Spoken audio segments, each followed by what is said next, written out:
ये क्या बोलती पब्लिक। Welcome to BKR।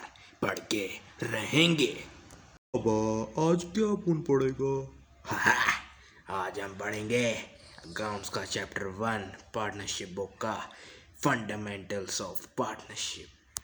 ओए, बकवास बंद कर और चैप्टर शुरू कर दे। अरे भाई गुस्सा क्यों हो रहा है? करते हैं करो सर करो। ए करता हूँ, 1 मिनट रुको। रे बाबा, पार्टनरशिप बोले तो relation between persons who have agreed to share their profit. हाय पैसा ही पैसा होगा।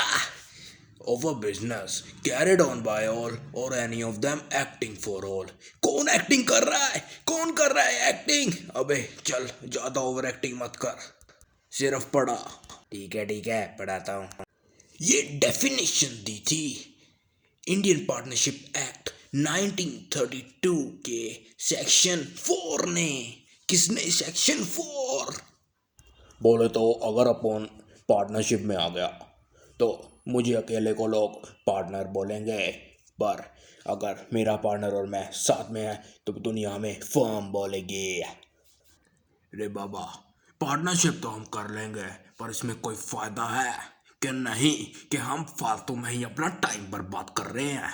ओए, इसके 5 फायदे हैं, तो इनमें से कोई भी 4 याद कर लियो। पहला फायदा, इसमें दो कम से कम 2 पार्टनर होने चाहिए और ज़्यादा से ज़्यादा 50। ये किसने कहा था कि ज़्यादा से ज़्यादा 50 पार्टनर्स हो सकते हैं पार्टनरशिप फॉर्म में? ये कहा था कंपनीज माइसोक्लिनिस रूल्स 2014 ने। क्या बात है, तू तो बहुत इंटेलिजेंट है। और इसका दूसरा फीचर है कि ये इसमें एग्रीमेंट होता है, जो रिटर्न भी हो सकता है, ओरल भी हो सकता है। इसको पार्टनरशिप डीड कहते हैं। इसे मैं तुम्हें आगे डिटेल में पढ़ाऊंगा। उसके बाद तीसरा फीचर है कि ये लॉफुल बिजनेस में ही होती है पार्टनरशिप। कोई इलीगल काम करोगे तो उसमें पार्टनरशिप नहीं। जैसे कि तुमने कहीं पे शराब की बोतलें स्मगल करी तो उसे हम पार्टनरशिप नहीं करते कहते। पार्टनरशिप का तो एक बहुत ही अच्छा फीचर है जो मेरा फेवरेट है।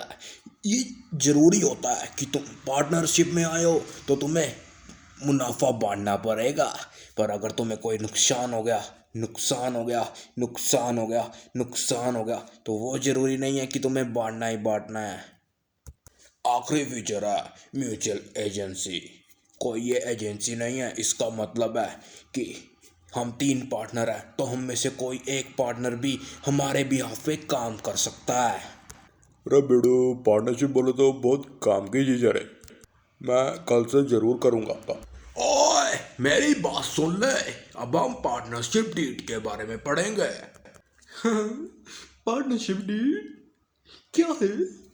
ये एग्रीमेंट है पार्टनर्स के बीच में। ये रिटर्न भी होता है, ओरल भी। इसको मेमेंडरम ऑफ पार्टनरशिप भी कहते हैं। हाँ, क्या बोल रहा है? इसे मेमोरेंडम ऑफ पार्टनरशिप भी कहते हैं। अच्छी बात है तूने बता दिया, नहीं तो मेरे मार्क्स कट जाते। आओ डाक टिकट आओ। ये इसमें होता क्या है? अरे इसमें टर्म्स एंड कंडीशन लिखी होती है, जैसे कि हमने कितना प्रॉफिट बांटना है, कैसे बांटना है, किस रेशियो में बांटना है, और कोई किसी को इंटरेस्ट ऑन लोन मिलेगा, किसी को इंटरेस्ट ऑन कैपिटल मिलेगा। ये सब कुछ लिखा होता है। अरे बाबा, इसमें दिक्कत क्या है? अरे भाई, कुछ लोग तुम्हारे जैसे होते हैं जो इसको बनाते नहीं हैं, तो उसकी वजह से जब उनकी आपस में लड़ाई होती है ਤਾਂ ਗੋਲੀ ਨਾਲ ਮੁੱਕਦਾ ਮਸਲਾ ਨਹੀਂ। अरे भाई ये सब तो मेरे सिर के ऊपर से जा रहा है। क्या क्या कहा तूने? ਸਿਰ ਤੇ ਲੰਘਣ ਫਲਾਈ ਕਰਕੇ ਉੱਚੀਆਂ ਨੇ ਗੱਲਾਂ ਤੇਰੇ ਯਾਰ उस ਦੀਆਂ। लड़ाई को सुलझाने के लिए इंडियन पार्टनरशिप एक्ट ने कुछ रूल्स बनाए हैं। हाँ। कैसे रूल्स? देख भाई, अगर इंटरेस्ट ऑन कैपिटल चाहिए तो पार्टनरशिप डीड बनाओ। अगर नहीं बनाई तो कोई इंटरेस्ट ऑन कैपिटल नहीं मिलेगा, ना ही तुम्हें कोई इंटरेस्ट ऑन ड्राइंग देनी पड़ेगी। ये तो अच्छी बात है, हमें पैसे नहीं देने पड़ेंगे। पर नुकसान इस बात का है कि तुम्हें फ्री बोनस कमीशन कुछ नहीं मिलेगी। जो प्रॉफिट होगा वो भी तुम्हें आपस में इक्वली बांटना पड़ेगा। और इंटरेस्ट ऑन लोन जो फॉर्म तुम्हें देगी वो 6% होएगा पर एनम। अगर तुम्हें ज़्यादा इंटरेस्ट ऑन लोन चाहिए तो पार्टनरशिप डीड बनाओ। जल्दी से बताता हूँ, अगर पार्टनरशिप डीड साइलेंट है तो ना कुछ भी नहीं मिलेगा तुम्हें, सिर्फ इंटरेस्ट ऑन लोन मिलेगा 6% पर एनम और प्रॉफिट एंड लॉसेस तुम्हें इक्वली बांटने पड़ेंगे और इसमें कुछ नहीं मिलता, ना देना पड़ता है। जानी तो तुम पहुंच ही गए यहाँ तक। ये है P&L अप्रोप्रिएशन अकाउंट। देख भाई, तूने P&L अकाउंट के बारे में तो सुना ही होगा, जिसमें जो एक नॉमिनल अकाउंट था जिसमें हम डेबिट साइड में एक्सपेंस लिखते थे और क्रेडिट साइड में इनकम्स। ये उसका दूसरा भाई है, इसे कहते हैं P&L appropriation account. P&L account हम फर्म के लिए बनाते थे, P&L अप्रोप्रिएशन अकाउंट हम पार्टनर्स के लिए है। मतलब जो चीज़ें हम पार्टनर्स में बंटेगी या हमने देनी पड़ेगी या हमें मिलेगी वो हम इस अकाउंट में लिखते हैं। बाकी सब कुछ सेम है, इसमें भी डेबिट में एक्सपेंस है और क्रेडिट में इनकम। एक्सपेंस बोले तो जो फर्म का एक्सपेंस है, हम पार्टनर्स का नहीं। जैसे इंटरेस्ट ऑन कैपिटल हमें मिलेगी, फर्म का एक्सपेंस है और हमारी इनकम, तो हम उसे एक्सपेंस में लिखेंगे जो चीज़ फर्म का एक्सपेंस है। सैलरी भी फर्म के लिए एक्सपेंस है, उसे हमें देनी पड़ेगी। रिजर्व भी फर्म का एक्सपेंस है, उसे बनाना पड़ेगा। और फर्म की इनकम क्या है? इंटरेस्ट ऑन ड्राइंग, जो हमें फर्म ड्राइंग देती है पार्टनर्स को, हमें उसके बदले इंटरेस्ट देना पड़ता है, वो हम क्रेडिट साइड में लिखेंगे। और नेट प्रॉफिट तो क्रेडिट साइड में आएगा ही। उसके बाद इस साइड का बैलेंस हमेशा क्रेडिट साइड ही होगा। मतलब कि क्रेडिट साइड में ही अगर बढ़ी है तो तुम्हारा प्रॉफिट हुआ है और अगर डेबिट साइड बढ़ी है तो तुम्हारा लॉस हुआ है। वैसे हमेशा क्रेडिट साइड बढ़ी होगी, फिर तुम्हें प्रॉफिट मिलेगा, तुम्हें उसे डिविजिबल प्रॉफिट में सब पार्टनर्स को बांट देना है। अगर रेशो में होगा तो रेशो में बांट दो, नहीं तो इक्वली बांट देना। अपने को क्या है हे। अरे भाई एक बात बता, यहाँ पे तूने इंटरेस्ट ऑन लोन को काटा क्यों है? क्या इंटरेस्ट ऑन लोन देना नहीं पड़ता या मिलता नहीं है? सुन मेरे भाई, इंटरेस्ट ऑन लोन तूने पिछले साल P&L में लिखा था कि नहीं? तो ये यहाँ पे कैसे आ जाएगा रे? ये सैलरी वगैरह पार्टनर्स की पिछले साल तूने नहीं लिखे थे, वो एम्प्लॉयज़ की थी। देख, 3 चीज़ें हैं interest on loan, manager commission और रेंट पेड।